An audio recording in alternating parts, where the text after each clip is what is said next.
Welcome to the Voice Coach Podcast, here for all your speaking voice training and guidance. My name is Nick Redman, and I am offering you all sorts of nuggets of wisdom on how to keep your voice in good working order and a true representation of who you are. So if you're a podcaster, presenter, actor, speaker, or voiceover artist, or a general voice geek, you're in good hands. Shall we get started? Oh, hello there. Oh, I've just come out of an accent coaching session in RP, received pronunciation, and I'm very, very, very much finding it really hard to find my own voice again.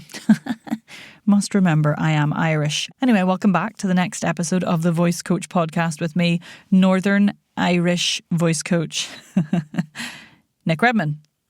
And I think it's very much time to move on to the exciting and fun topic of articulation. Yay! This is the next stage in that sort of voice prep structure that I outlined way back in the, episode, goodness knows what. I'll put a link in the show notes.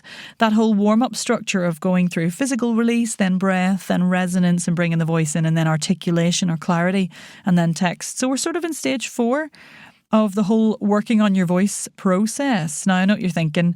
Articulation, yeah, whatever. Sure, it's all just tongue twisters. But there's loads more to it, my voice friend. So, over the next however many weeks, I'm going to introduce you to loads of interesting ways to really just explore the clarity of your articulation, it being the sort of final step in that warm-up process before we get on to speaking. Articulation is hugely important for the ease of which the listener can understand us, really, which is a crucial part of your ability to communicate clearly whenever you're speaking.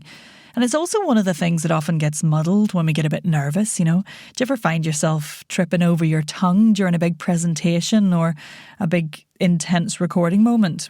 Well, that would be your articulators getting all stiff and unresponsive due to a bit of nervous tension, really. But before we delve into this section of the process in terms of training your voice, I think it's really important to let you know how I feel about the topic of articulation generally, like what it means to me and what I think it means to both the speaker and also the listener. Because sometimes it gets a bit muddled and, to be honest, I think it gets reduced to something, and it's much, much more than what it tends to get reduced to. Articulation isn't just about getting your sounds out right, quote unquote, sticking the T's back on and the G's back on and correcting certain, TH to F substitutions. For me, it's not about that at all, really. And I want to draw a line down to start with between the features of any wonderful accent you may have as the listener to this podcast, where it's from.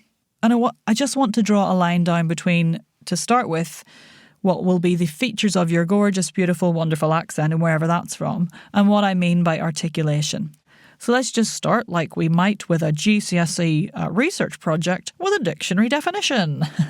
GCSE, I'm not sure what the US equivalent of that is for the US listeners, but some kind of exam you do when you're about 16 in school. Anyway, the definition I picked up from literally the first result on the old Google when I put in definition for articulation was from Merriam-Webster, and this is what it is. The act of giving utterance or expression. The act or manner of articulating sounds, an articulated utterance or sound. So it doesn't say anything about changing your sounds or making correct sounds or anything like that. Clarity of articulation is about getting your equipment, the articulators, and I'll give you a definition of those in a minute, basically the bits that shape the sound. It's about getting those articulators released and toned, ready to respond to the sounds that you need to make. Not the sounds that someone else wants to hear in you or the sounds that they think are the right sounds, but the sounds that your accent and your voice have to offer. So these episodes are not going to be me insisting you put all the T's back into that lovely Cockney accent that you have that actually replaces the T with a different sound, the glottal stop. It's not about me making you change that lovely F substitution for a TH that you have because you're from Bradford. You can say fink, fought, fistle all you want. It won't get in the way of me understanding what you're trying to say to me. And if that's what an uptight part of society feels you should, then, well, they can get in the sea. Look, it's about getting the bits of the anatomy that you have in there that shape the sounds ready to make the sounds that you make when you speak. Articulation is about the ability to communicate your thoughts in a way that vibes with who you are and your sound and allows the listener to understand. And that's so much more than remembering your P's and Q's. It's about the clarity of your thoughts. It's about the freedom of and connection to your breath that you need to fuel those thoughts with the voice. And it's about the clarity of, well, your overall intention to communicate whatever that message is that you have to communicate. And that's why articulation comes so far down in the warm-up process, to be honest, because there's not really any point doing it if the rest of your phonatory system is out of whack. You know, if you are aiming for an authentic and efficient and safe way of voicing. I mean, sure, if you just want to bang out a few voiceovers that you know you can do really quickly with your eyes closed and they're not going to be that vocally taxing, then a wee tongue twister and a tongue stretcher better than nothing, like crack on. But really, articulation is all part of that bigger journey, and that's why it's taken a wee while to get here. Anyway, what I wanted to also share today is just a wee bit of terminology ahead of the next set of episodes. Some of these might be a wee bit simple, by the way, but some may not, so here we go.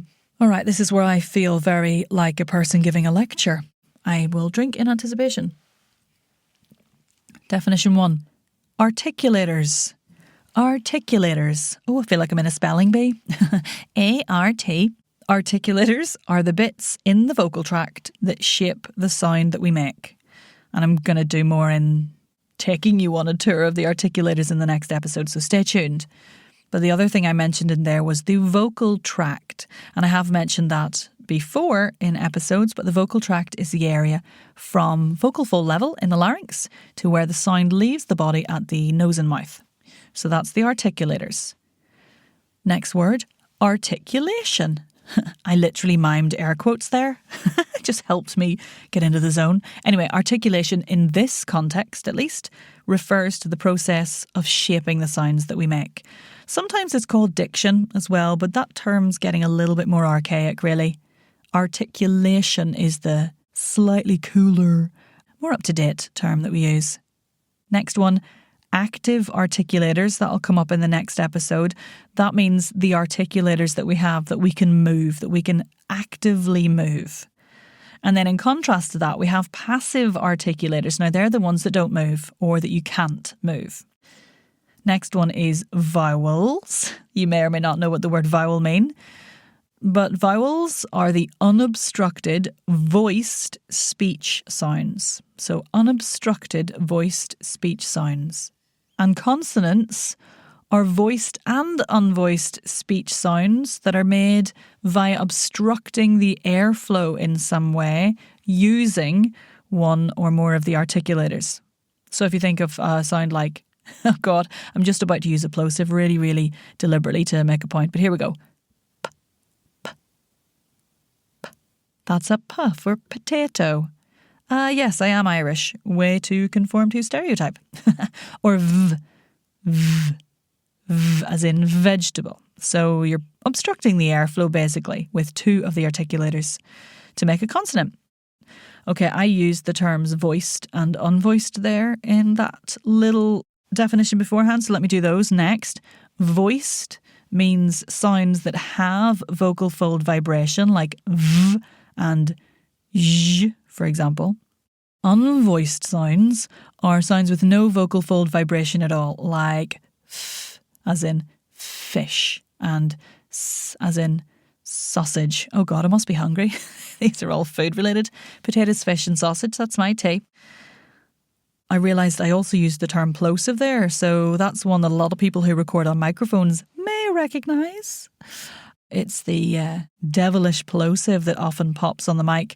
But a plosive is a consonant sound, so an obstructed sound, voiced or unvoiced, that's made using the articulators to create a stop and a release phase in order to get the sound. So if you think about a b, for example, the only, as in, I'm trying not to think of food. Beans, sorry. If you think about the plosive b, we get the two lips coming together and we only get the b sound that we recognise when we release the air through it. So you have to have the air stopped by the lips b, and then the release b before you get the sound. Same with something like k. So when you get a k, you get the soft palate and the tongue coming together. K, and then the sound only comes when we release. So a plosive is a consonant made with a stop and release phase in order to get the sound. And then the other most popular kind of consonant-related word that I think we need to know right now is fricative, just in case. So a fricative is a consonant that's made by causing, shock horror, friction. It's that the two articulators coming together cause friction, and that's why the air travels through, and that's why we get the sound. For example, f, as in think. Now that's an unvoiced fricative because there's no vocal fold vibration there. Or a v, that's the voiced version. So that's the difference between think and this. Both fricatives made by friction coming between the articulators. Okay, I've got to the stage now where I think I'm saying articulators wrong because I've said it so many times. That word means nothing to me now. I'm joking, it means everything to me. Let's leave it there for now before I go a little batty. And remember, come and join me in the Voice and Accent Hub if you'd like to join in the, voice and accent crack a little bit more. And if you pop your email down on the way in, then you'll get lots of insights into any of the training opportunities I've got coming up, because I've got loads of things in the pipeline, which is exciting. And I really look forward to getting you on board the Articulation tour bus in the next episode. Oh, I might get a little hat and everything. As ever, I've put a few links for some extra reading if you're interested in the show notes. But I shall see you next time. Thanks for joining me. Thanks for listening to the Voice Coach podcast. For even more support with your speaking voice, head on over to our free community, the Voice and Accent Hub on Facebook. See you in there.